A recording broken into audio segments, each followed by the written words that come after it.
des vagues sont venues se briser sur cette planète depuis des dizaines de milliers d'années. Et, à l'exception de certains peuples de Polynésie, ce n'est qu'au cours de ce siècle que des hommes ont commencé à surfer.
En 1964, à l'époque du tournage du premier Endless Summer, le film dont vous voyez la suite, il n'y avait que quelques pays au monde où des gens surfaient. Aujourd'hui, vous trouvez des surfeurs dans pratiquement tous les pays du globe qui ont un bout de plage.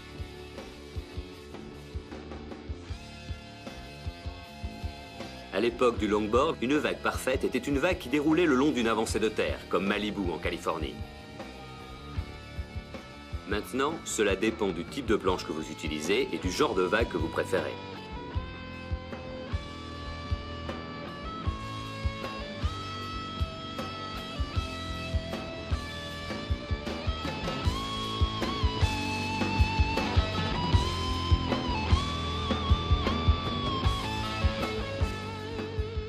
Aujourd'hui, tout le monde fait du surf, que ce soit Monsieur Hulot ou le jeune TJ Barron, âgé de 5 ans, jusqu'à Rabbit Kekai, 75 ans. Les petites filles font du surf et les grandes filles font du surf. Également des gens avec des drôles d'insectes sur le dos. Et des petits gamins qui font vraiment confiance à papa.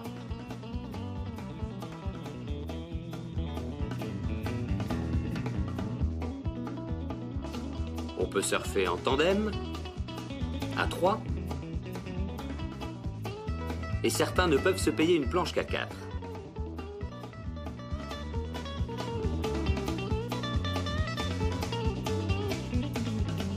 Il y a même des fanatiques religieux, comme ce cher Reynolds, bien connu sur la côte basque.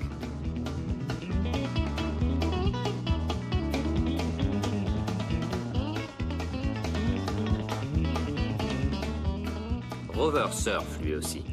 Il prend son maître pour un nul qui n'arrête pas de les faire tomber. Il serait plus tranquille sur sa propre planche.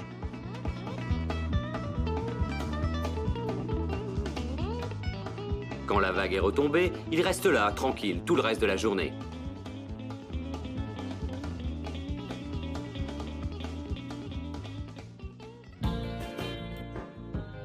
Si l'on remonte aux années 20 et 30, les surfeurs avaient des planches de séquoia de 50 kg. Dans les années 50, elles étaient en balsa et en fibre de verre, d'environ 2,60 m à 3 m. Dans les années 60, ce fut l'arrivée de la mousse de polyuréthane recouverte de fibre de verre. Dans les années 70, la petite planche ou shortboard pour les brancher a pris le dessus. Mais il y a une chose qui n'a pas changé dans le surf, une gamelle est toujours une gamelle.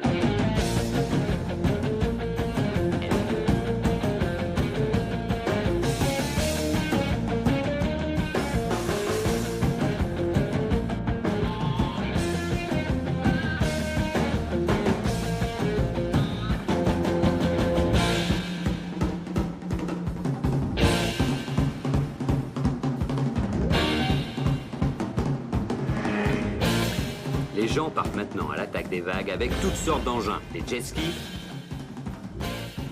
des canoës polynésiens et même des kayaks.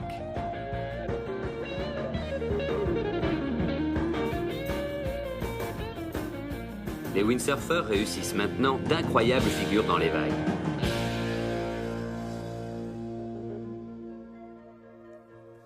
Tom Moray a inventé le bodyboard en 1971. Aujourd'hui, tout le monde en a. Certains en ont fait une forme d'art, comme Mike Stewart.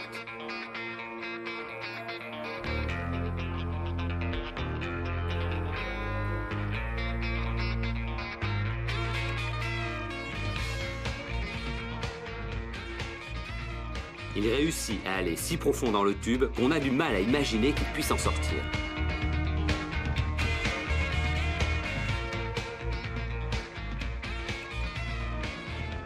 Mike a entrepris avec des potes de surfer le short break de Waimea Bay, cette vague de bord de plage vraiment méchante qui vient casser dans 30 cm d'eau.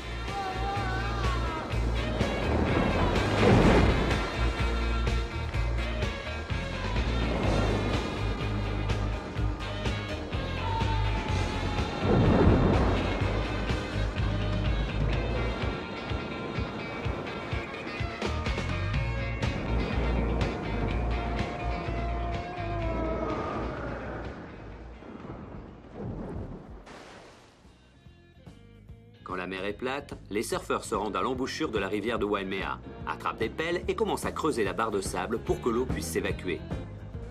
Après environ 1 heure, l'eau commence à vraiment s'engouffrer.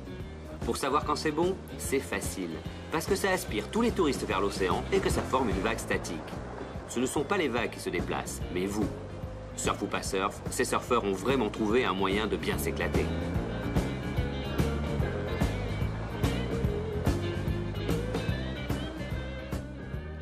Le seul ennui avec l'embouchure du fleuve, c'est que tu peux attraper le lepto machin truc. Enfin bref, personne ne sait ce que c'est au juste, mais c'est très simple. Quand tu vois que tes ongles commencent à tomber, tu sais que tu l'as attrapé. On trouve la meilleure vague statique du monde en plein cœur du Texas. Cette machine reflue littéralement l'eau contre un mur, créant ainsi une vague. Quand la nature ne fournit pas la vague, les surfeurs se la fabriquent tout seuls.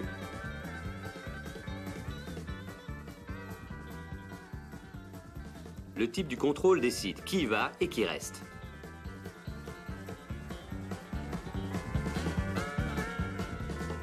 Voilà Kelly Slater, carrément debout dans le tube. Tiens, voici l'inventeur du bodyboard, Tom Moray, qui teste la machine.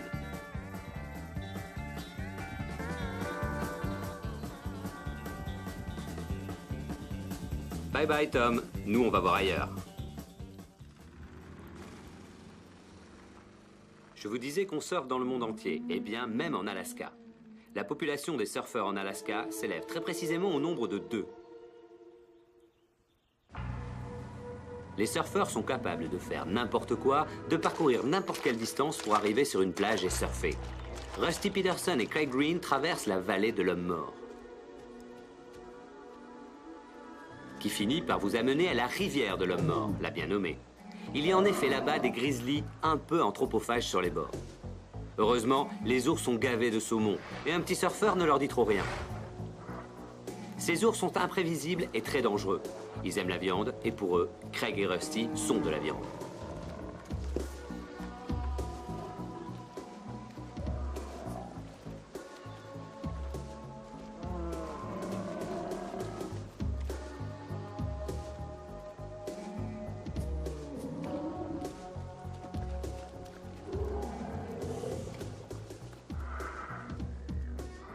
En descendant la rivière de l'homme mort, vous arrivez à la forêt de l'homme mort. Si vous réussissez à la traverser, vous rejoignez la baie de l'homme mort. Et c'est exactement comme vous pouvez l'imaginer. Pluie, vent, glacial, sinistre. Mais si vous êtes surfeur, c'est le pied. Personne d'autre que vous, même si l'eau est à 4 degrés.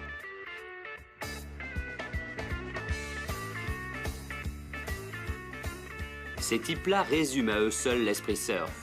Les conditions ont beau ne pas être idéales, ça ne fait rien. Ils y vont à fond et n'ont pas peur de tenter le tube.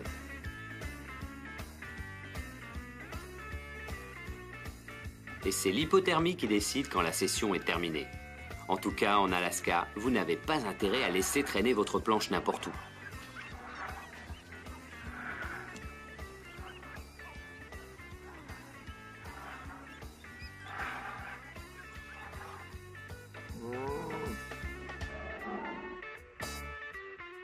Le rêve absolu de la plupart des surfeurs serait de pouvoir suivre et les bonnes vagues et l'été tout autour de la Terre.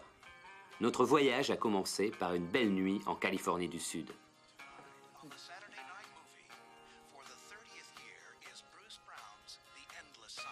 Pat et Wingnut se sont installés pour revoir pour la 100e fois The Endless Summer, le film mythique de Bruce Brown. Quand il est sorti, Pat n'était même pas né. C'est Wingnut qui a commencé à parler du voyage. Comme le dit le film, si vous souhaitez faire le grand saut, laissez-vous emporter. Qui sait toutes les choses merveilleuses que le monde vous réserve? Ils passèrent la moitié de la nuit à préparer leur expédition. Il y avait tellement et tellement d'endroits où aller. Pour rester pratique, il fallait penser à des lieux où ils connaissaient quelqu'un chez qui loger. Ce serait quand même moins cher. Le petit blond, c'est Pat O'Connell, 20 ans, de Dana Point en Californie. Robert Wingnut Weaver, 26 ans, vient de Santa Cruz et il surfe un longboard moderne, soit la planche des années 50 et 60 adaptée aux matériaux d'aujourd'hui, donc plus légère et également plus maniable. Wingnut vit en total décalage par rapport à son époque. Il connaît absolument tout sur le passé du surf, toutes les histoires et toutes les anecdotes. En revanche, il ne vous racontera jamais comment on lui a trouvé son surnom, Wingnut. Ça doit être un épisode inavouable. À part les figures habituelles du longboard, comme le nose riding, les pieds sur l'avant de la planche, il arrive à passer des manœuvres dont les anciens n'avaient même pas rêvé. Une chose est sûre, c'est que Wingnut adore surfer.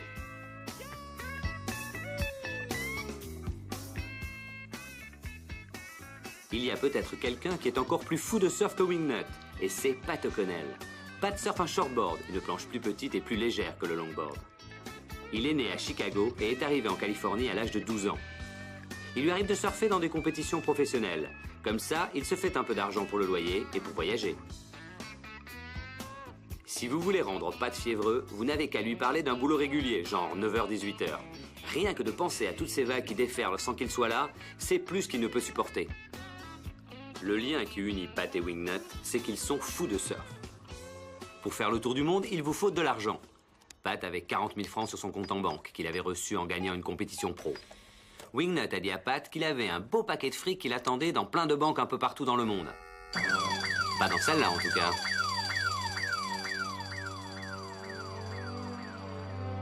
Dans ces cas-là, il faut dire au revoir à tous ceux qu'on aime. Au revoir, ma chérie, je pars autour du monde, je serai de retour dans quelques mois. Mais ça ne leur fait pas forcément aussi plaisir qu'à vous.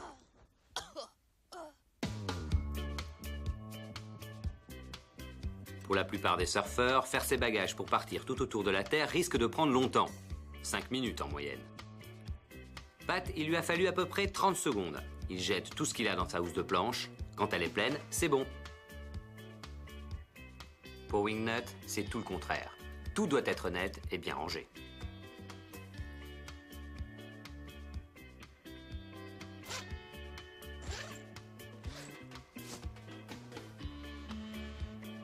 Wingnut a demandé à Robert August de lui faire une planche pour le voyage. Robert était l'un des 2 surfeurs du premier film, en 64. Voilà Robert quand il avait 18 ans.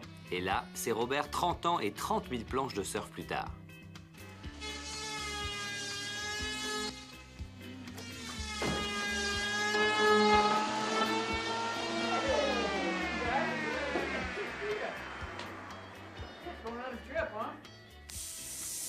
Robert part surfer au Costa Rica.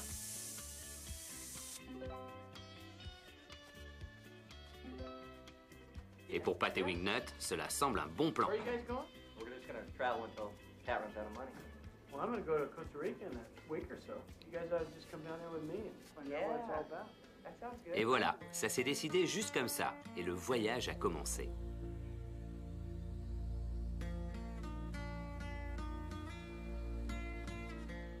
Ils se sont envolés pour San José, Costa Rica.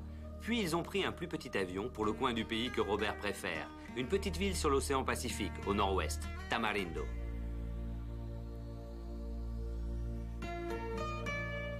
Voici l'aéroport international de Tamarindo, le terminal passager et la tour de contrôle.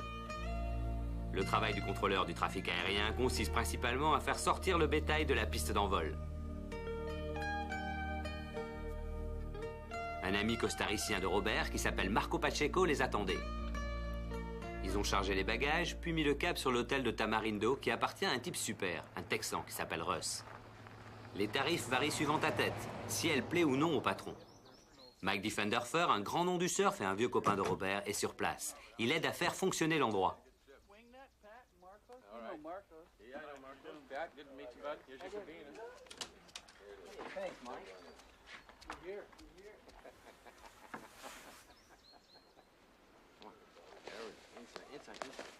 Atta girl.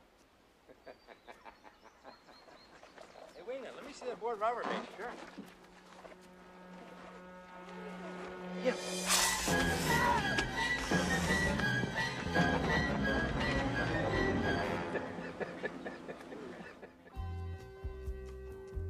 Pour arriver sur la plage, il faut traverser un estuaire infesté de caïmans.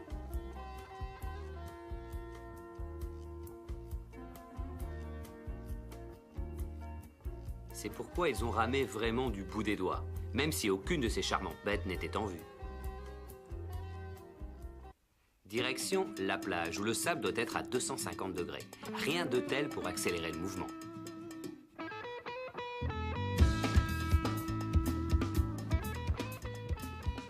Il y avait des vagues vraiment sympas au rocher de la Sorcière, et des vagues rien que pour eux. Robert August a 48 ans, et le même style sur sa planche qu'à 18.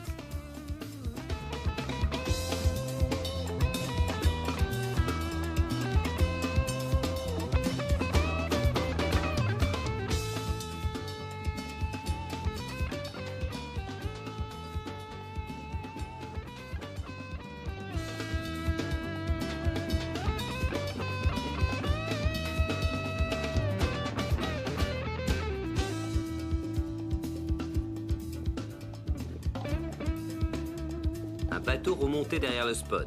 Il se trouve qu'il appartenait au frère du deuxième cousin des sœurs de Marco. Ils étaient en train de caboter le long de la côte. Les surfeurs ont pensé qu'ils pouvaient se faire emmener jusqu'à un autre spot qui s'appelle Holly's Point.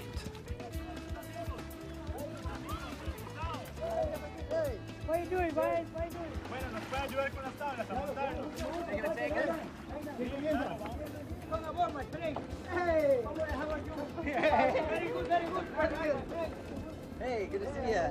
La seule manière facile d'arriver à Holly's Point est le bateau. Quand ils sont arrivés, il y avait un sacré vent de terre. Le vent parfait pour creuser les vagues, mais encore faut-il arriver jusqu'à la plage. Le surf était excellent. Un autre endroit fabuleux, des vagues formidables et personne à l'horizon.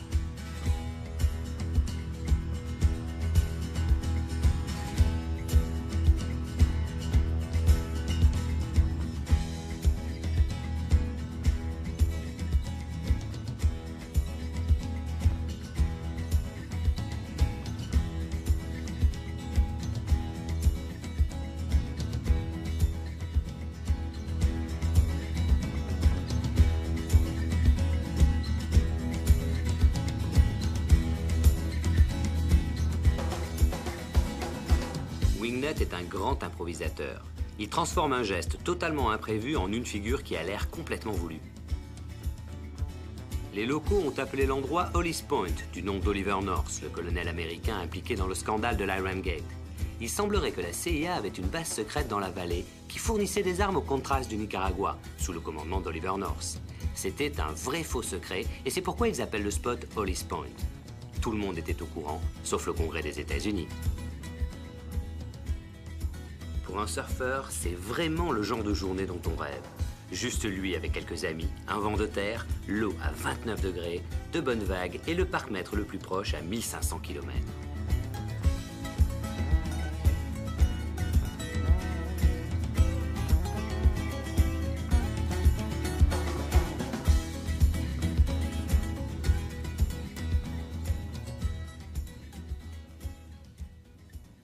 Durant tout le trajet du retour à pied jusqu'au rocher de la Sorcière, ils n'ont pas vu une seule trace de pas.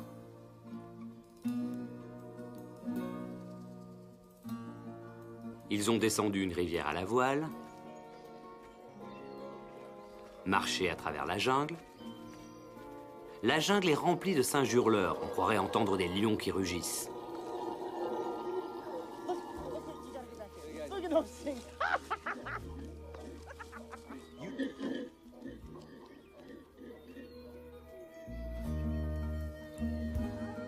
Il y a beaucoup de filles vraiment belles au Costa Rica.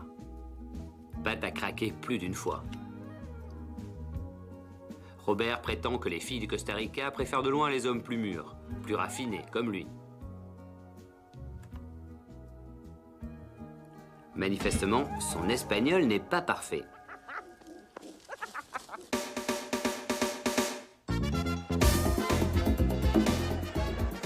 Le week-end au Costa Rica, c'est vraiment la fête. Les Costariciens s'éclatent du vendredi soir jusqu'au lundi matin quand ils doivent reprendre le boulot. La plupart des petites villes organisent des fiestas plusieurs fois par an.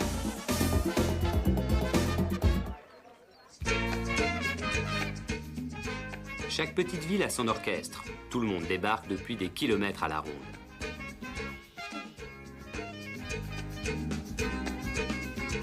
Ils passent presque tout leur samedi à se balader, à jouer de la musique et à boire du guaro, une boisson locale à base de canne à sucre et de nitroglycérine.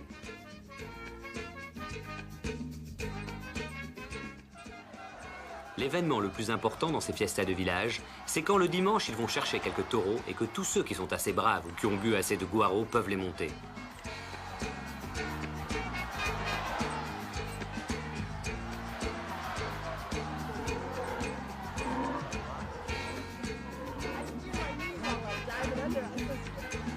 Ils mettent les boissons dans des sachets en plastique pour qu'on ne puisse pas jeter les bouteilles dans l'arène. Ce type est un héros. Il avait tellement bu de guaro qu'il tenait à peine sur ses jambes. Mais regardez comment il maîtrise ce monstre.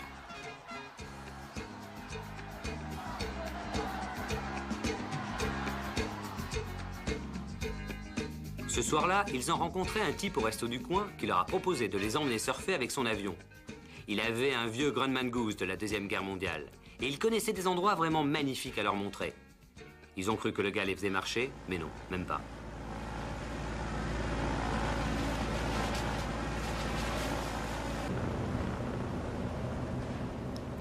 Ce fut un vol un peu étrange. Un petit vol tranquille. La routine, quoi.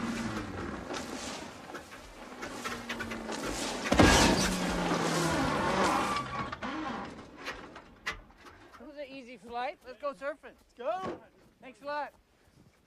Hey, man, thanks a lot. That was a radical flight. What, dude? No problema. Right on, man.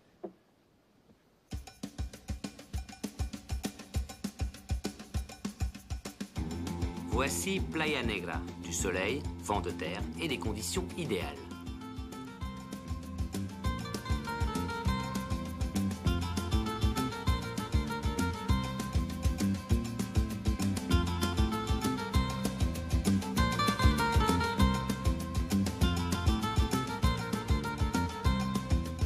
Robert a une petite propriété dans le coin et projette d'aller y vivre, selon ses propres paroles, pour toujours ou jusqu'à ma mort, selon ce qui se présentera en premier.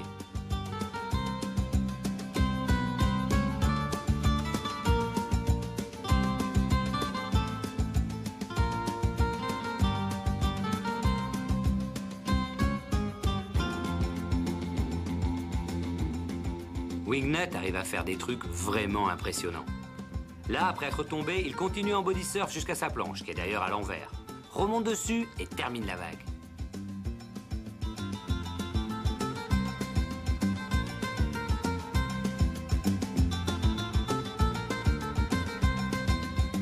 Pat et Wingnut sont toujours en train de s'envoyer des vannes sur les mérites respectifs du longboard et du shortboard. Pat s'est enfin décidé à essayer le longboard de Wingnut. Alors, j'ai été bon ou pas? Cela fait juste une semaine qu'ils ont quitté la Californie et ils vivent déjà leur rêve d'un été éternel, le fameux Endless Summer. Pat est le surfeur le plus enthousiaste de tous les temps. Peu importe si le surf est bon, il est toujours éclaté. Il ne se passe pas un jour sans qu'il dise « c'est la meilleure vague de ma vie ». Et tous les jours, il redit cette même phrase. Ce jour-là, il a décidé sans aucun doute possible que c'était vraiment la meilleure vague de sa vie. Et il ne plaisante pas.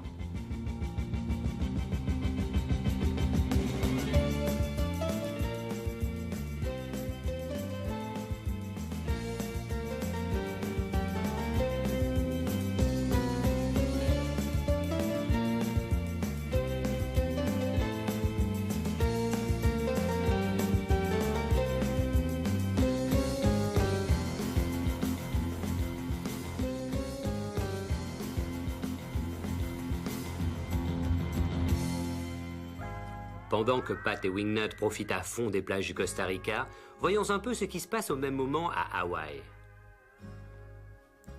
La côte nord de l'île d'Oahu, la bande côtière la plus célèbre du monde pour les surfeurs.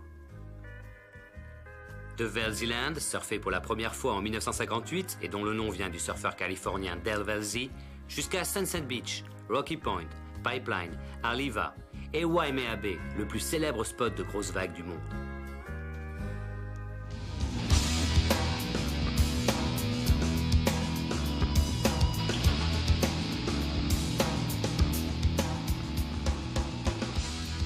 Ça, c'est une taille moyenne pour Waimea, 5 mètres environ.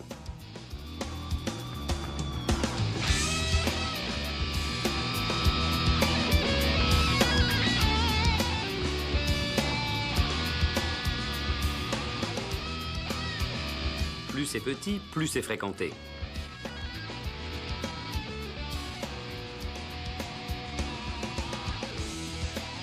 À 3 mètres, c'est carrément ridicule. Le type bien loin du pic où la vague casse va quand même pouvoir frimer. Ouais, j'ai surfé Waimea. Si vous trouvez qu'il y a du monde sur les vagues, allez donc jeter un œil sur la route de la côte le week-end. Il y a plus de téléobjectifs que pour le lancement de la navette spatiale.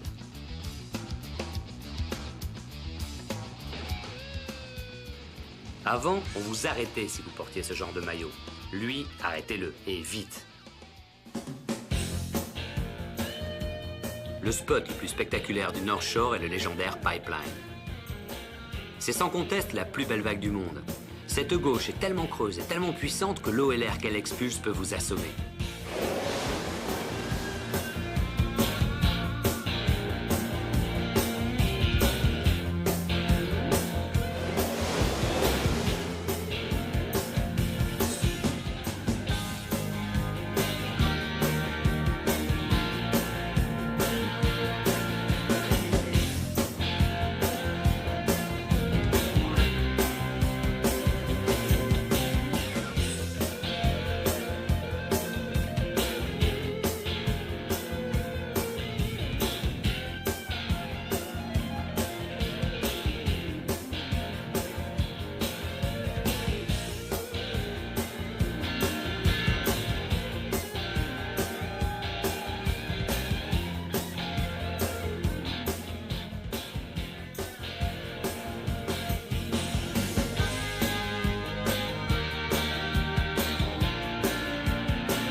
La droite de Pipeline s'appelle Backdoor. Là aussi, le spectacle est stupéfiant. Et Backdoor a également ses spécialistes. Pénétrer à l'intérieur du tube, puis réussir à en ressortir, c'est tout un art.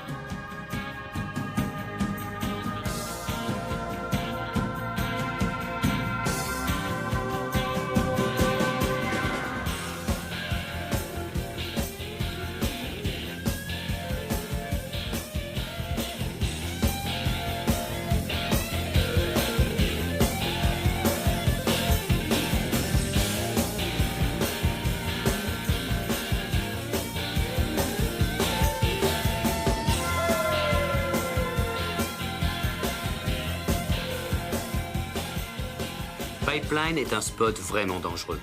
La vague est déjà assez mauvaise, mais il vaut mieux ne pas regarder le fond. Très peu profond et carrément effrayant.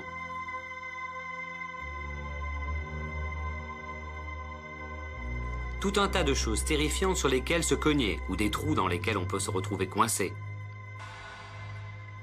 Dans les trous, on trouve des morceaux de planches, des dents, des épaves d'avion, plein de trucs.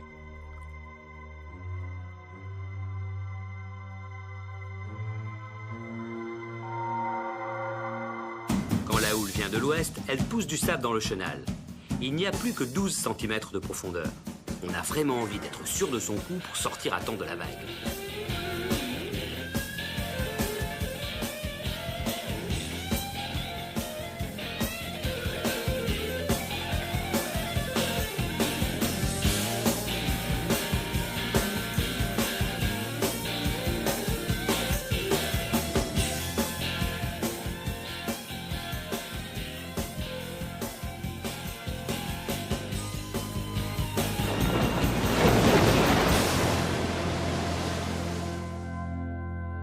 Et comme d'habitude, des centaines de planches sont cassées sur le North Shore.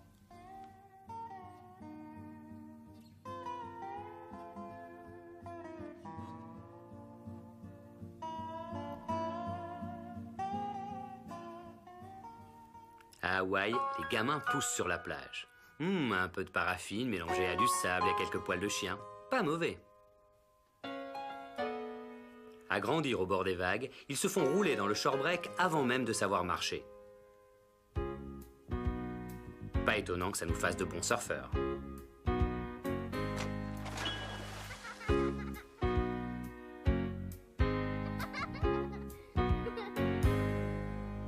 Quand t'es devenu un vieux, comme T.J. Barron qui a 5 ans, tu peux commencer à surfer. Son père Tim est un fabricant de planches, un shaper. Et comme T.J. ne peut pas encore tout à fait attraper les vagues tout seul, son père doit le pousser. Une fois qu'il y est, il y va à fond.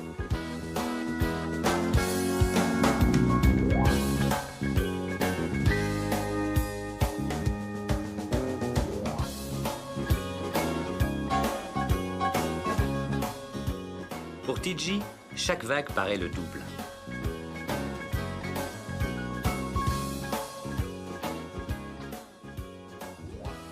« 5 ans, 1,10 m, 20 kg, il commencera à être sérieusement bon quand il aura pris de la bouteille. À 6 ans, par exemple. Voyons où en sont Pat et Wingnut. Ils ont quitté le Costa Rica et traversé l'océan Atlantique, jusqu'à leur nouvelle destination, la France.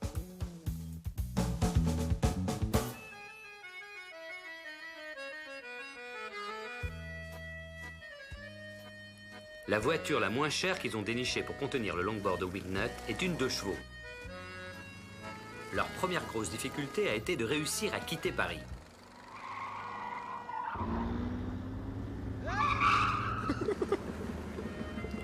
Il leur a fallu 2 jours, trempés jusqu'aux os à cause d'un énorme orage. Mais ils ont réussi à naviguer sur les 800 km qui les séparaient de Biarritz et à localiser la maison de Tommy, non loin de la plage des Cavaliers. Quand ils sont arrivés, ils ressemblaient à 2 rats noyés.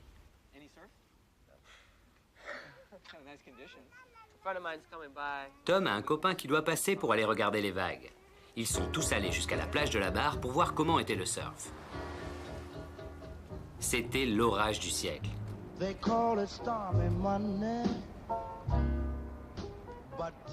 Tommy n'a rien dit, mais on savait ce qu'il aurait pu dire. Vous auriez dû venir hier. Le dernier jour de leur séjour à Biarritz, l'orage a quand même fini par passer.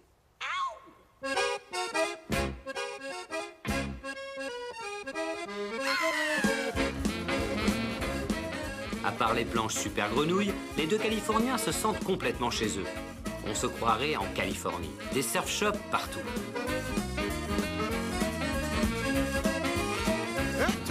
Mais quand ils sont arrivés sur la plage, ils se sont vite rendus compte que les autochtones étaient très peu vêtus. Et ça, en Californie, c'est interdit. Il faut s'y habituer, et ce n'est pas si évident. I think she might have liked me a little bit. What do you think? I think, you know what, if you live here, you sort of learn the knack of it, kind of learn how to walk by properly without getting caught. You ever get used to that kind of stuff? No, but you just walk once, don't go back. Don't ever go back, walk twice.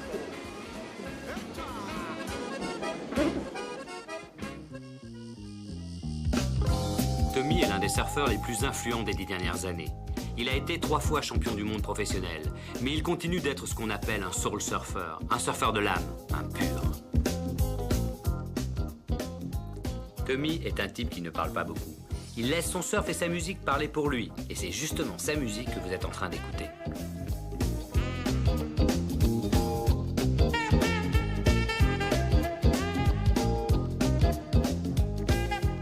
Dans l'eau, et même dans des petites vagues, c'est un magicien.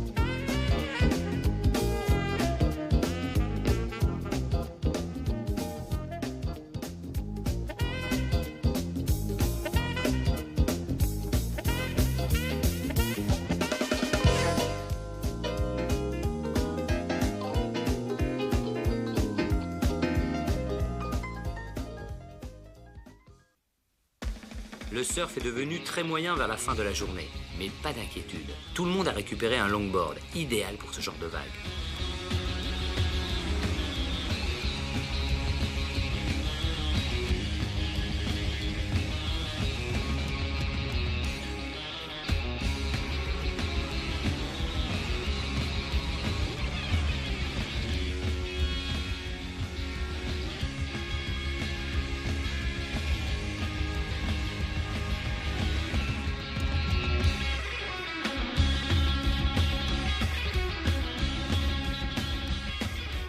Shortboard, longboard, body surf, Tommy est bon partout.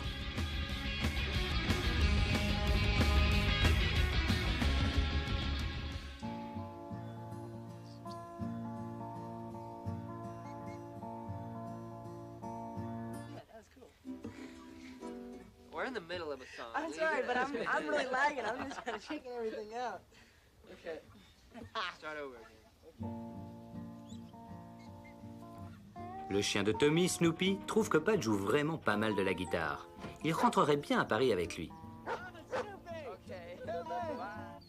Snoopy est devenu carrément teigneux quand Tommy a essayé de le sortir de la voiture. Snoopy est un fan, et un fan c'est tenace. Il aimait vraiment bien la musique de Pat.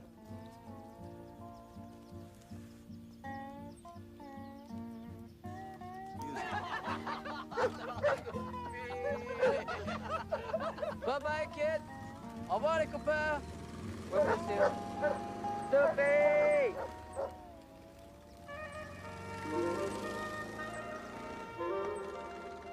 Après la France, Pat et Wignut ont survolé tout le continent africain jusqu'à leur prochaine escale, l'Afrique du Sud.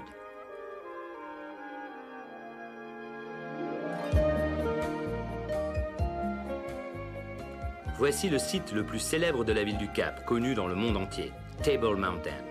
Un funiculaire emmène les touristes au sommet. Pat et Wignut se sont joints à eux.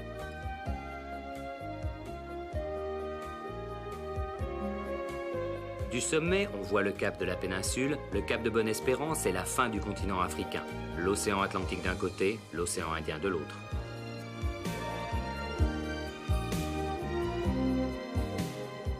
Les paysages des environs du Cap sont spectaculaires. Pat et Wignut se sont organisés pour rencontrer John Whitmore, le père du surf sud-africain. C'est également John qui a présenté le pays à Mike et à Robert dans le premier Endless Summer en 1964. Là, c'est John en train de surfer à cette époque. Les choses ont bien changé. La ville a grandi et ça ne lui fait pas spécialement plaisir.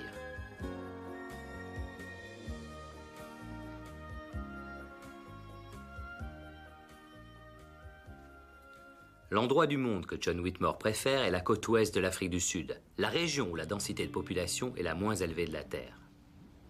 Des milliers de kilomètres de plages entièrement désertes, balayées par le vent et par la brume, l'eau froide, des algues partout et des épaves de bateaux. Parfois, vous pouvez conduire sur des centaines de kilomètres le long de la plage. Plus vous allez au nord, plus le climat est sec.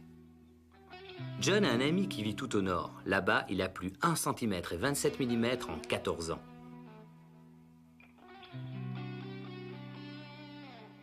La brousse finit par laisser la place à des dunes sans fin. C'est le genre d'endroit qu'adore John Whitmore.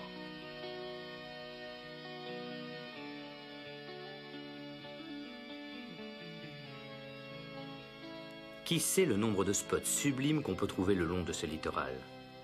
Ils ont atterri à un endroit que John appelle le numéro 27, parce qu'on en passe auparavant 26 identiques. Ramer dans ce coin-là pour la première fois n'est pas vraiment engageant. Personne à la ronde, de l'eau froide, pas la moindre idée de ce que les fonds vous réservent, et c'est beaucoup plus gros que ça n'en avait l'air depuis la plage.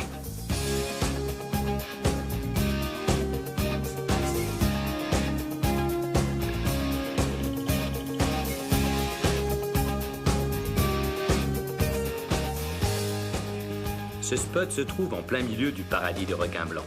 Mieux vaut être prudent.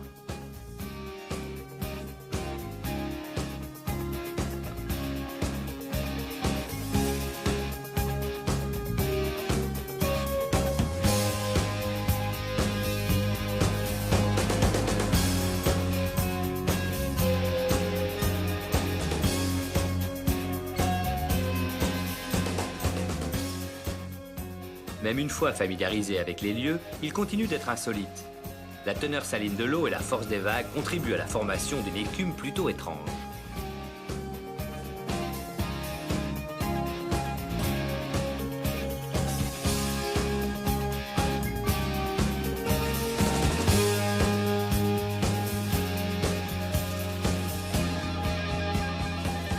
John appelait cet endroit numéro 27. Eux l'ont baptisé le Spot Zarbi. Grâce à John Whitmore, ils se sont régalés sur la côte ouest. Mais il était temps de rentrer au Cap et de remonter la côte est le long de l'océan Indien. John avait une voiture qu'il pouvait emprunter. Elle n'avait pas pris la route depuis des années. Good, huh? Where'd you find this thing? Didn't find it, it grew. Des phares parfaitement adaptables, des essuie-glaces nickel. Le bouchon du réservoir étant bloqué à tout jamais par la rouille, John a installé un réservoir hors-bord à l'arrière et rafistolé un conduit à travers le carburateur, bidouillé quelques fils, puis il leur a souhaité bonne chance en leur rappelant qu'ici, on roule à gauche.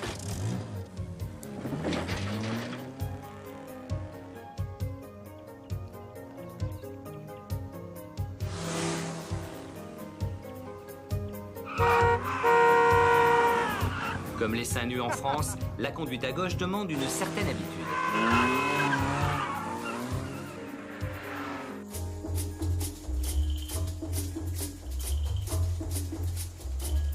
En route pour de nouvelles aventures.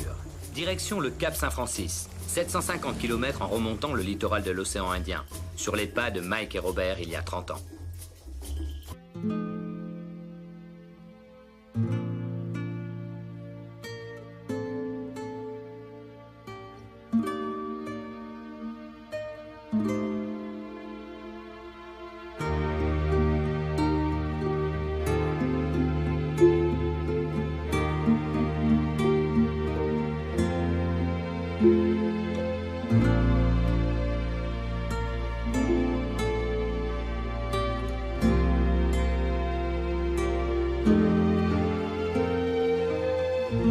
L'animal qui a le plus grand ongle de pied au monde est l'autruche. Elle peut avaler absolument n'importe quoi.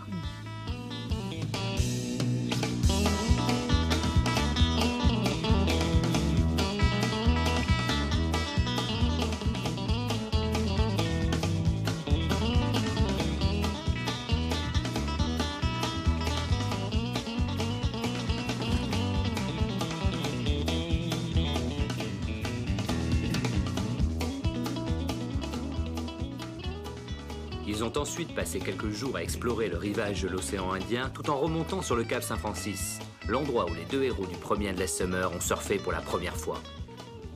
Wingnut rêvait de traverser comme eux les dunes à pied jusqu'au rivage.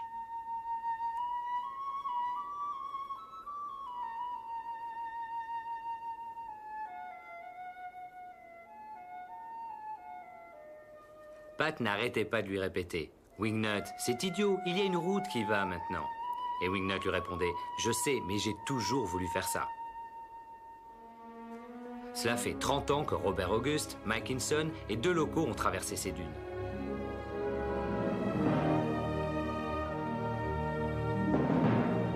Il n'y avait rien ici, juste des vagues parfaites.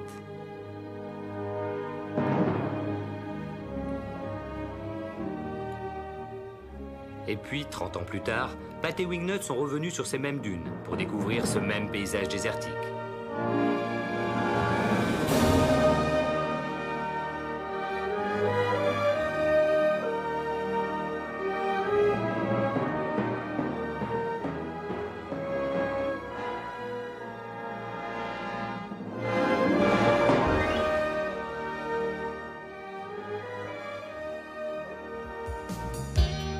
Heureusement, les vagues étaient toujours là et ils en ont bien sûr profité.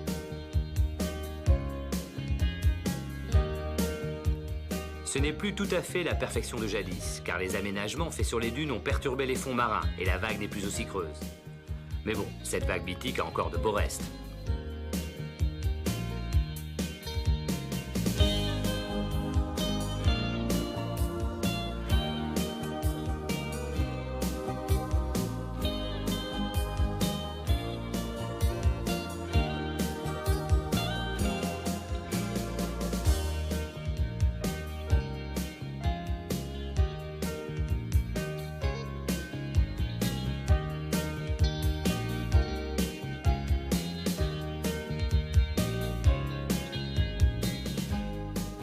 Wingnut était dans tous ses états à l'idée de surfer ce spot dont il rêvait depuis toujours.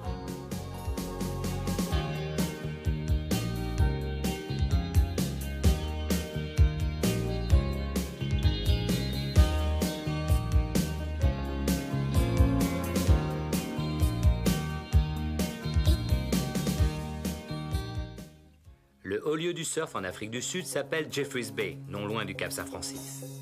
Il s'était organisé pour y retrouver le surfeur le plus célèbre du pays, Shaun Tomson.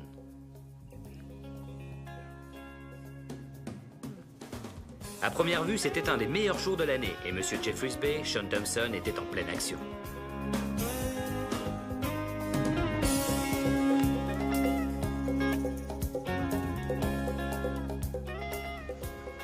Shaun et son copain Walter avaient fait tout le chemin depuis Durban, où ils vivaient, pour passer un moment avec Pat et Wingnut.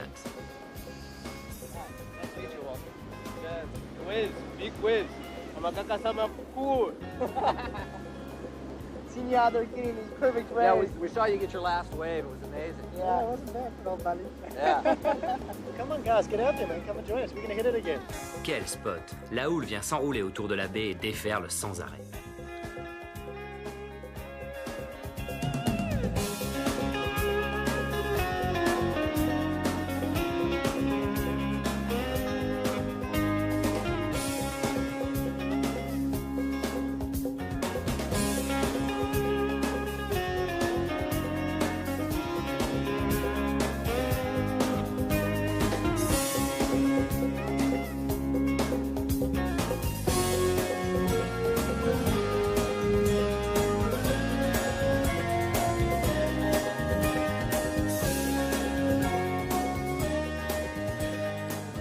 Wingnut a surfé la même vague pendant plus d'une minute. Il paraît que quand c'est le bon jour à J-Bay, tu peux rester sur ta vague pendant 5 minutes.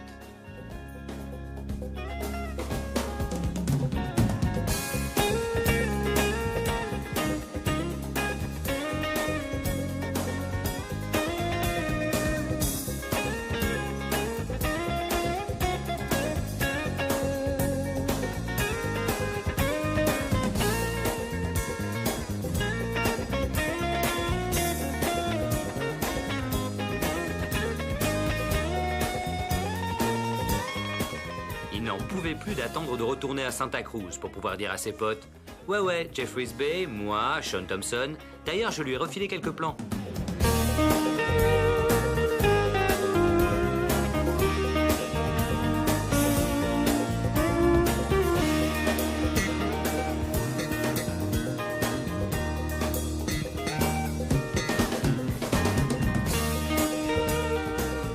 Shaun fut un de ceux qui ont démarré le circuit professionnel de surf.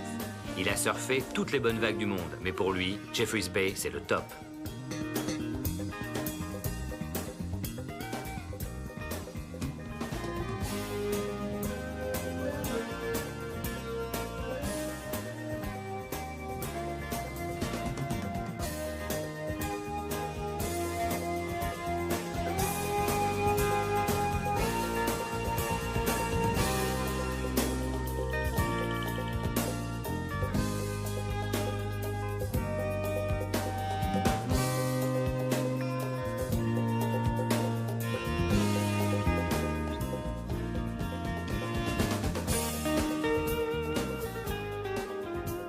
cœur d'un tube, un surfeur est peu de choses à côté de ces surfeurs-là.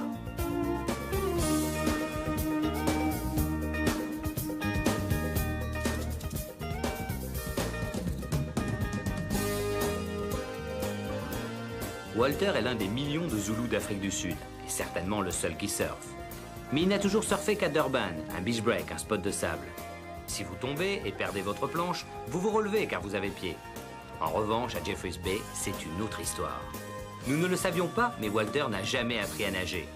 Un de ses copains lui avait dit « Si un jour tu as besoin de nager, tu n'as qu'à agiter les bras et battre des pieds comme une grenouille. » Pat était sidéré. Yeah, I love the ocean because for this ocean, when I surf, you make me happy. Or sometimes I'm going surfing, I got some problem. If I'm surf, I don't think about the problem. I'm waiting about the waves. Walter a très bien résumé ce que ressentent les surfeurs. Ils traînèrent avec Sean et Walter aux environs du Cap Saint-Francis pendant 2 semaines et devinrent vraiment copains. Au moment de partir, ils donnèrent à Walter une partie de leur matériel, ce qui en fit un authentique surfeur.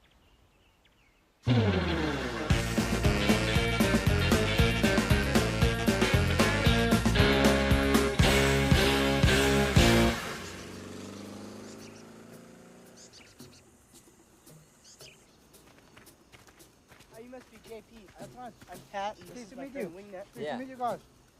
John Whitmore said you'd be able to show us some animals. Ce type-là s'appelle JP, et John Whitmore leur en avait parlé comme quelqu'un d'intéressant à rencontrer. JP est un spécialiste des animaux sauvages qui leur indiquait les bons coins et donnait un excellent conseil. Ne jamais sortir de la voiture. Thanks, JP. See you later. Yeah. Good. And please, guys, don't stop, eh? Don't stop. Then you're going to have real problems.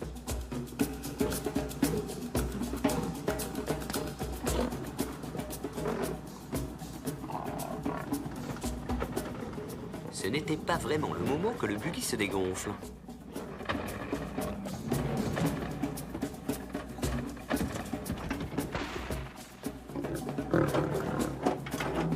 I like to use the word kill. Uh-oh.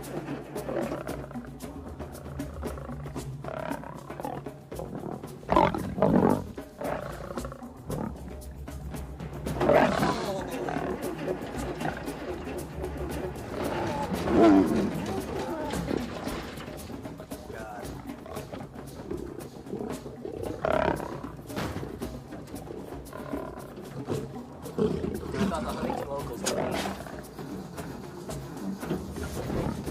Oh, my car, Bart! You got my Texaco car. Oh! He's pulling the car. Wingnut adorait sa toute nouvelle combinaison. Dommage.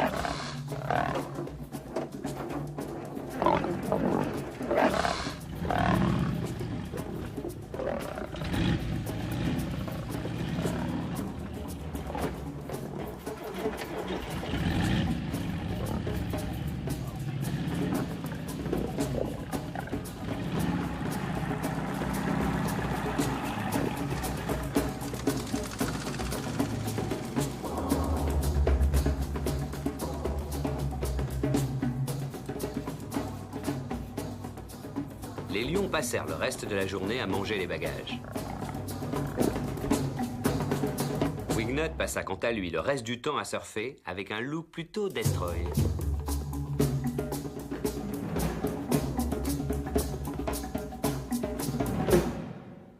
Ils laissèrent le buggy au cap, dirent au revoir à John Whitmore, puis traversèrent l'océan Indien, le continent australien et une partie du Pacifique Sud jusqu'aux îles Fidji.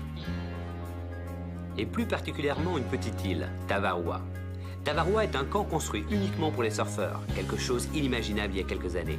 On loge dans des cabanes appelées barrays, aménagées simplement mais agréables. Il se trouve que cette jolie petite île possède quelques-uns des meilleurs spots de surf de la planète.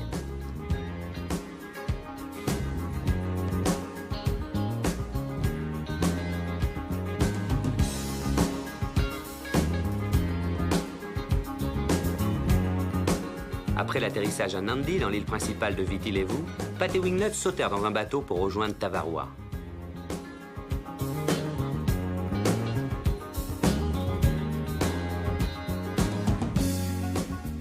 C'est vraiment un bel endroit.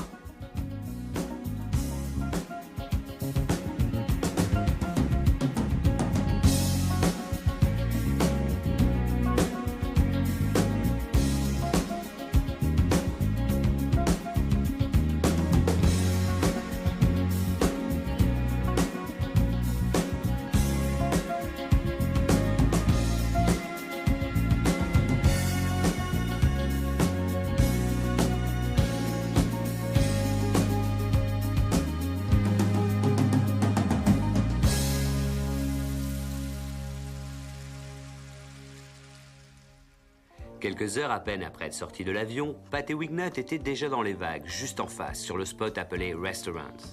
Le vent soufflait de côté, ce qui rendait la vague un peu clapot, mais le lendemain matin promettait d'être excellent.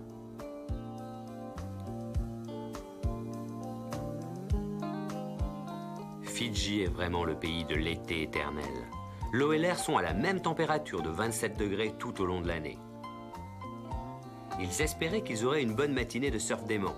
Mais coup classique, la mer était totalement plate. Peut-être qu'avec la marée haute, ça irait mieux. Mais non, rien du tout. Tavarua est un endroit insensé. On peut faire le tour de l'île à pied en 15 minutes. Pendant que Pat et Wingnut étaient là-bas, ils se firent deux copains fidjiens, Eddie et Yulai. Yulai adore le surf, mais pour Eddie, il n'y a pas que ça dans la vie. Go every day and surf. You know, you should do something, do some work, then you have a chance to go surf. Yes, chef. Every day, chef. No, when he gets away, he just smile.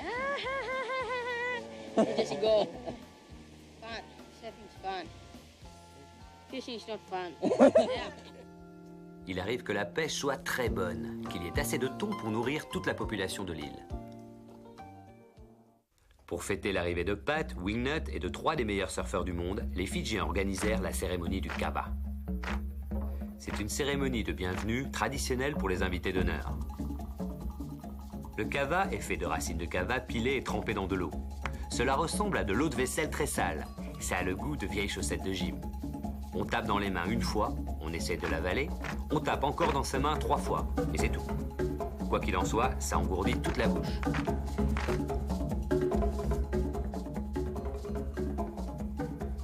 Tout le monde était d'accord pour se forcer à l'avaler, mais la petite amie de Kelly Slater a craqué et a carrément tout craché dans son lecteur de CD. La cérémonie se transforma vite en fête avec tous les gamins du coin qui se mirent à danser le rock.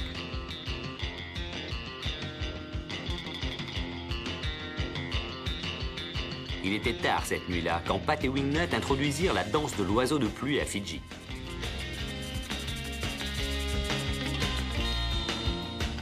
À cause du kava, tout le monde ne fut pas capable de trouver le chemin du retour vers les huttes.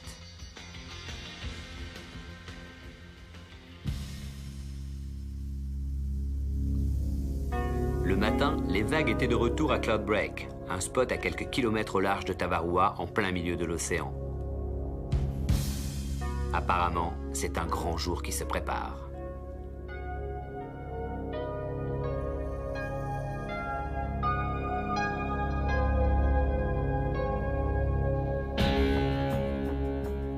À bord du bateau, on entend le rugissement de la vague qui se brise sur le récif.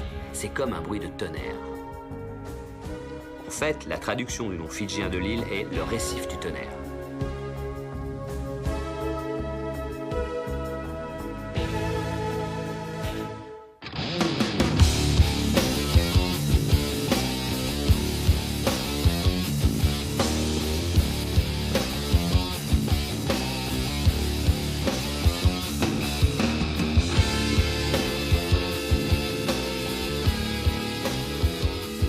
Voici Jeff Booth, un Californien fer de lance du circuit professionnel.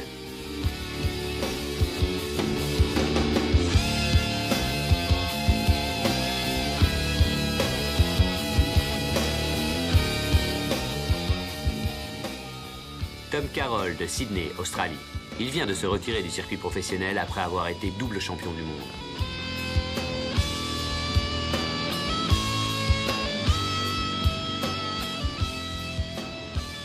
Kelly Slater de Cocoa Beach en Floride. Une sorte d'enfant prodige du circuit pro. Champion du monde en 92 à 20 ans. Il a grandi en Floride, un endroit pas vraiment réputé pour sa qualité de vague. Et sa confiance dans les grosses vagues est d'autant plus stupéfiante.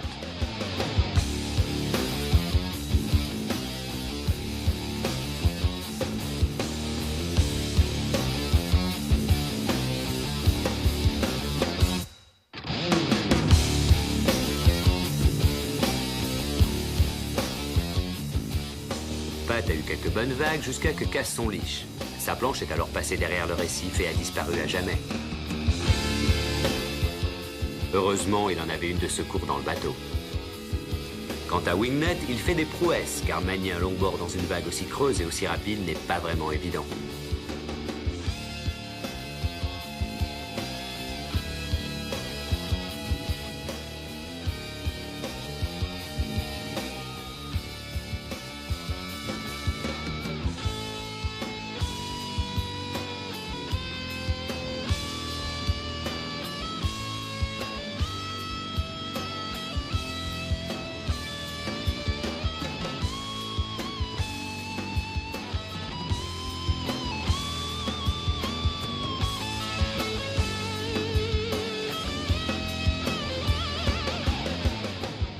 passer sa vie à surfer les plus belles vagues du monde et en plus être payé. Il y en a qui ont vraiment pas de chance.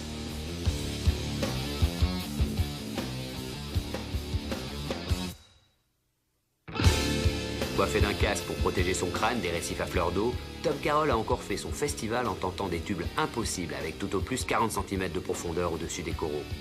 Pour Tommy, la vague parfaite est ici, à Cloudbreak.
À la surface, c'est vraiment bruyant avec le vent dans les oreilles et le tonnerre des vagues. Mais quand vous êtes sous l'eau, c'est un univers silencieux et magnifique.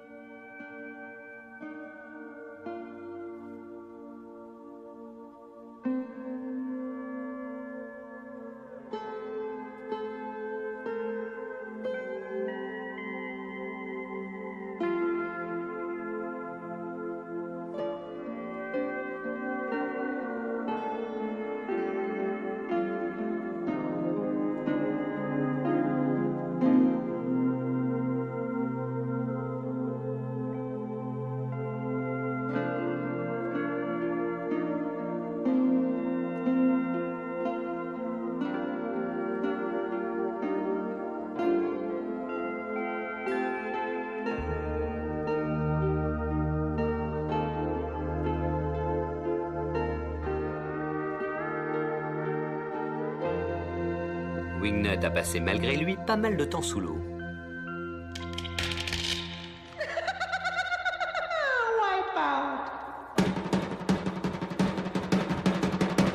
Si vous ne sortez pas de la vague à temps, vous êtes balancé sur le récif et haché menu. Wingnut n'utilise pas de leash, mais il n'avait pas le choix à Cloudbreak. Normalement, un leash n'est pas vraiment élastique et au début de la journée, le sien faisait 30 cm de plus que sa planche. Après Cloudbreak, il l'a dépassé de 3 mètres.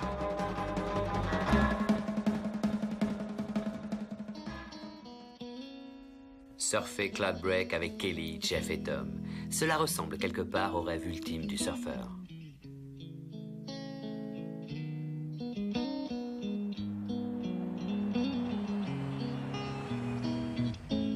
De Fidji à la prochaine étape, Brisbane en Australie, le trajet est relativement court en avion. Pat est allé en Australie quand il était au lycée. Il habitait avec le roi du surf australien Nat Young et son fils Beau. Pat et Beau sont de vieux potes et Nat, un des héros de Wingnut. Hi, Wingnut. Nice to meet you. My heroes for a long time. Got the boards. Let's go ride a few, All eh? right. Nat envisagea de les emmener à Shark Bay, la baie des requins, où il n'y aurait pas trop de monde. Il a dit plus personne ne surfe là-bas car les 10 derniers types qui sont allés ne sont jamais revenus. Après quelques histoires qui leur avaient bien flanqué la trouille, ils étaient quelque peu nerveux.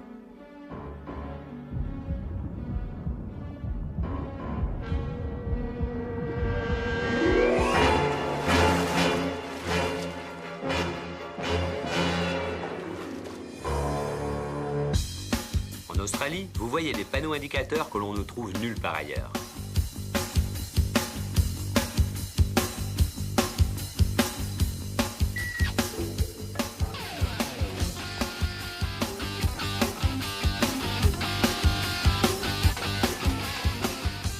Il y a pas mal d'animaux étranges par là-bas. Ça, c'est une roussette, une chauve-souris géante.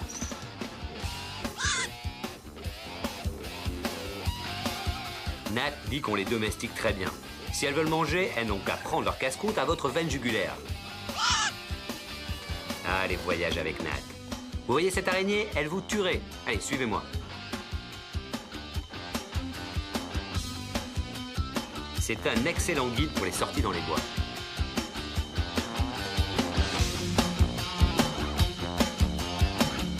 Une balade avec Nat vaut son pesant de frissons. Il vous emmène dans les plus beaux endroits, puis il vous rend malade de trouille.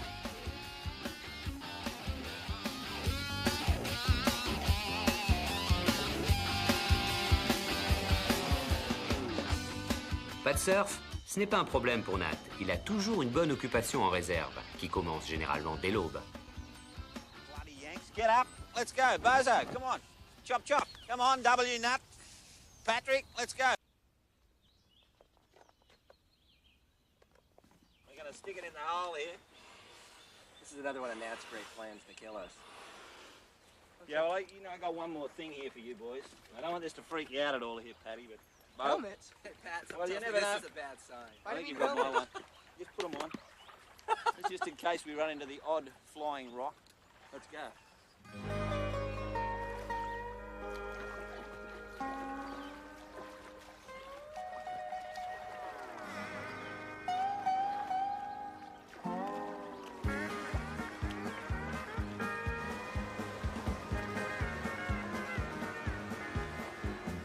Ils ont passé la journée à descendre la rivière.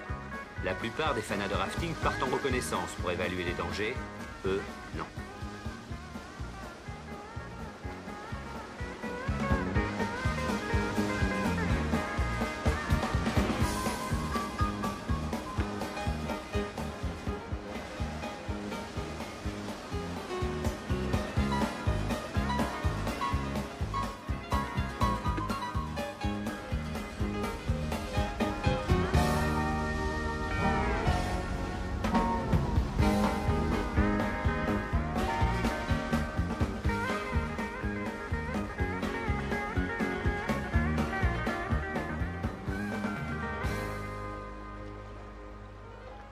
That looks good.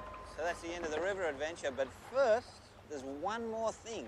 About 7 miles up that road's the car. So if you two clowns can go and get it, bring the car down here, Bo and I will pack up the gear, and then we're out of here.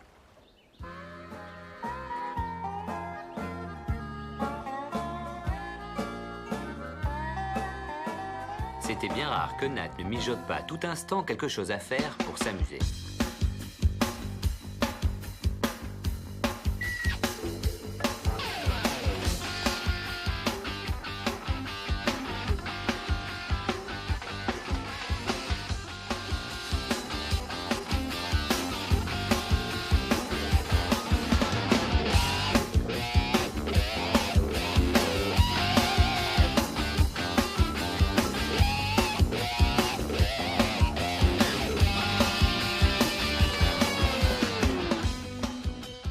Réussi à achever Wingnut, donc il a eu l'idée de l'écraser avec la voiture.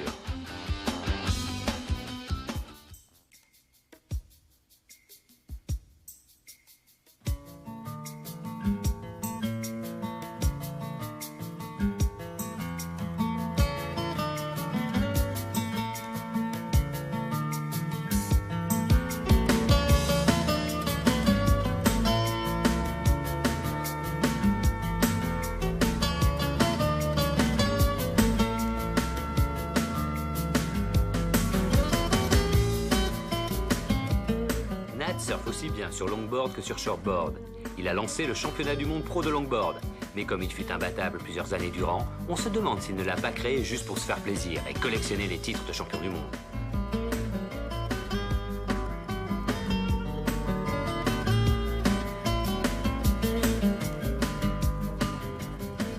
Surfer et voyager avec Nat l'animal a été inoubliable. Mais il n'avait pas trouvé le super surf. Alors Nat les a emmenés loin vers le nord, où vous commencez à aborder la zone des crocodiles d'eau salée. Les crocodiles peuvent atteindre 7 mètres de long et manger des humains sans aucun problème.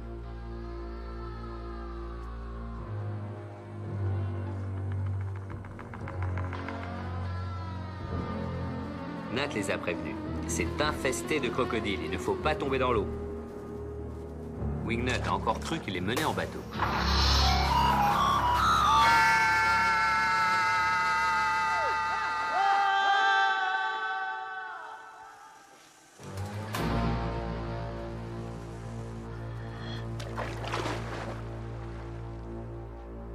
Après 2 semaines d'aventure avec Nat, Wingnut était dans un tel état d'épuisement qu'il ne savait plus s'il était en train de rêver ou si Nat continuait à le torturer.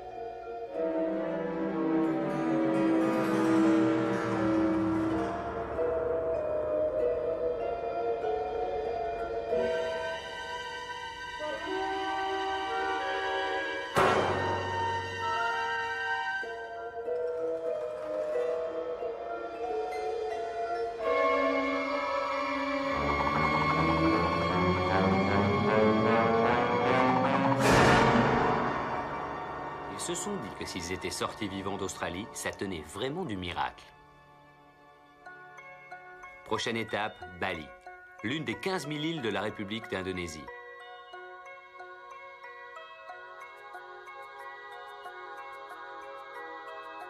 Chaque mètre de territoire de Bali, qui n'est pas une ville, est une rizière. Voici le gardien d'oie local. Les oies mangent les insectes, puis fertilisent la rizière, le tout en une seule opération. Les Indonésiens sont presque tous bouddhistes ou hindous. C'est l'une des régions les plus peuplées de la Terre.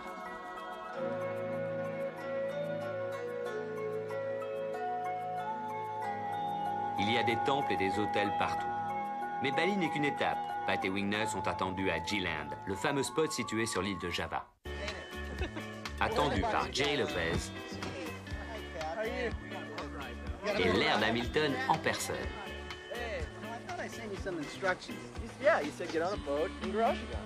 Ils habitent des petites huttes très sympas, avec 2 paillasses et des moustiquaires absolument indispensables. L'île de Java détient le record mondial de densité de population.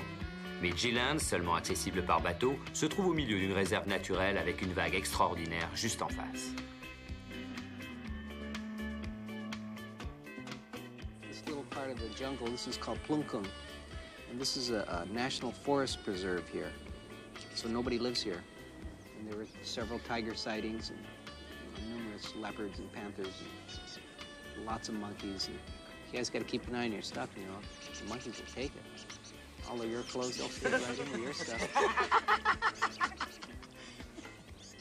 Lots of snakes. Indonesia has more varieties of poisonous snakes than anywhere in the world. I learned that from the Griffith Park Museum. Snake exhibit.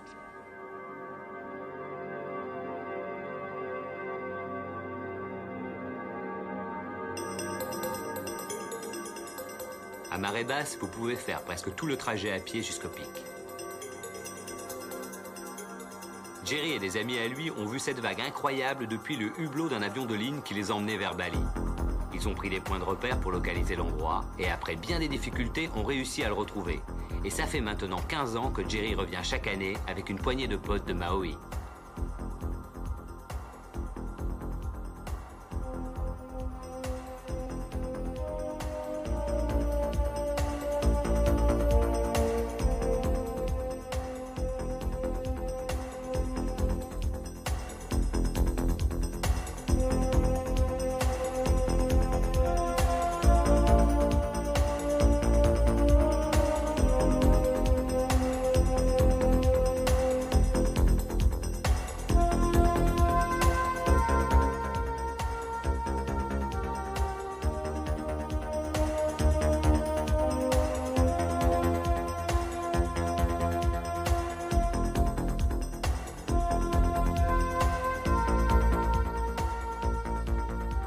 Jerry porte des lunettes spéciales pour protéger ses yeux de la réverbération.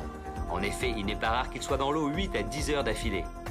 Jerry est appelé Mr. Pipeline, pas seulement parce qu'il possède une maison devant le spot, mais parce qu'il a révolutionné la façon de surfer dans un tube. Il est devenu la référence ultime. On peut parler des heures de son style, mais on n'aurait pas assez de temps pour vanter sa gentillesse et son humilité.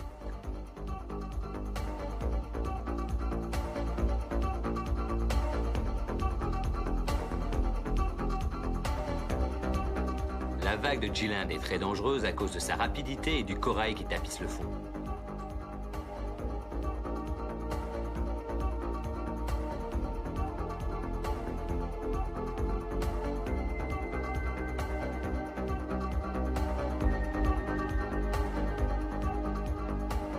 Jerry Lopez est l'un des initiateurs et pionniers du surf en Indonésie. Il a 2 ou 3 protégés qui sont devenus d'excellents surfeurs. Lui, c'est Raizal. Il ne surfe pas depuis très longtemps, mais il est déjà impressionnant. Il faut dire que son spot n'est pas l'un des pires.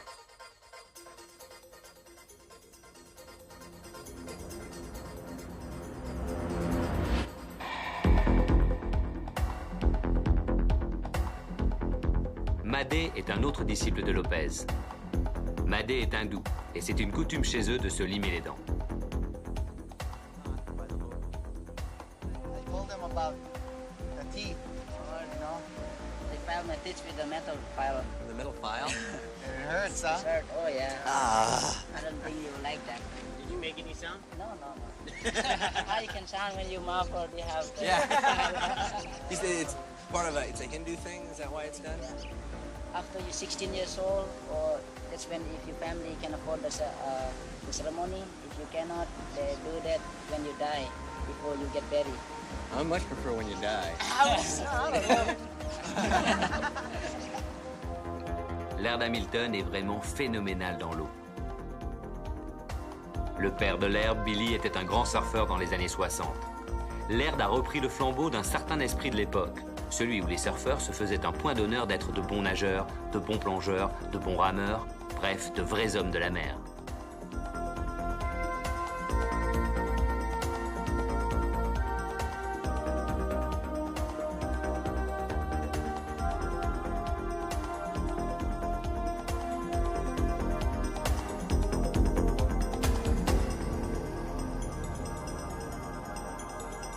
Laird fait plein de choses intéressantes dans l'océan, comme par exemple des balades invraisemblables d'île en île avec son paddleboard, sa planche pour ramer. Well, actually, he called me from Europe and told me, by the way, I borrowed your paddleboard. This was after I accepted a collect call from France. We paddled from Corsica, which is in the Mediterranean, to this little island called Elbe. I thought it was 45 kilometers, and it was 45 nautical miles, which are even a little further than miles. Une autre spécialité de Laird, c'est le funboard. Un de ses jeux préférés est de partir de Maui, où il vit, et de rejoindre l'île d'Oahu, distante de 130 km. Il lui faut à peine 5 heures.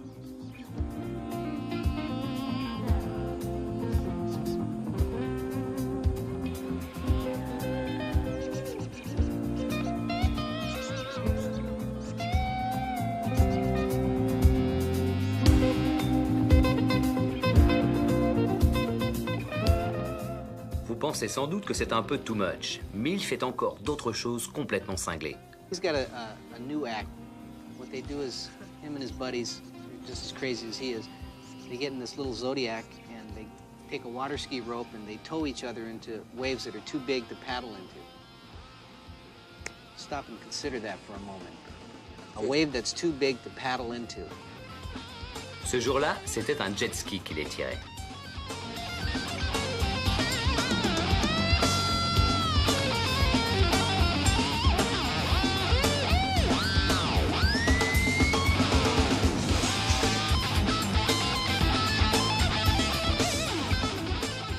Laird surfe sur ses vagues du large avec ses copains Derek Durner et Buzzy Carbox. C'est chacun son tour pour être le remorqueur ou le remorqué.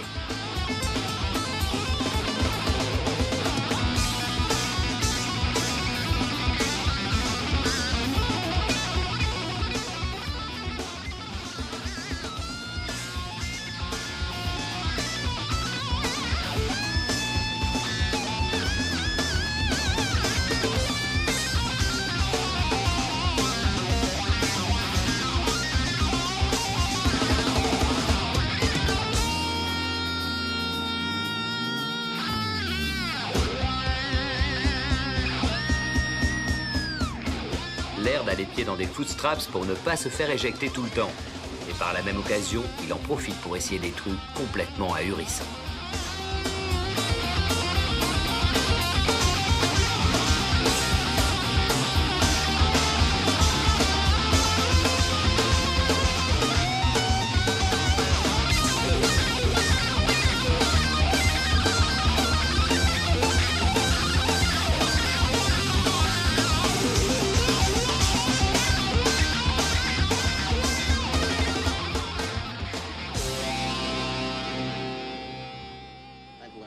don't go with them anymore.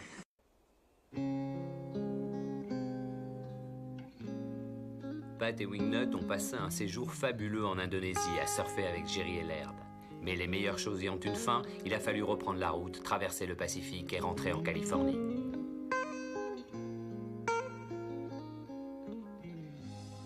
Les surfeurs ont des âmes de voyageurs, à l'instar des vagues qu'ils suivent.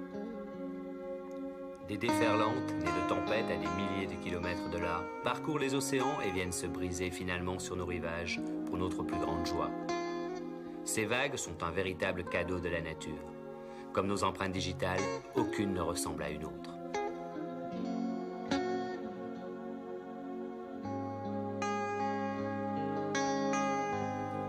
Pat et Wingnut ont retrouvé leur plage natale de Californie. Le voyage et les vagues surfées resteront toujours gravés dans leur mémoire. Mais surtout, jamais ils n'oublieront leurs amis.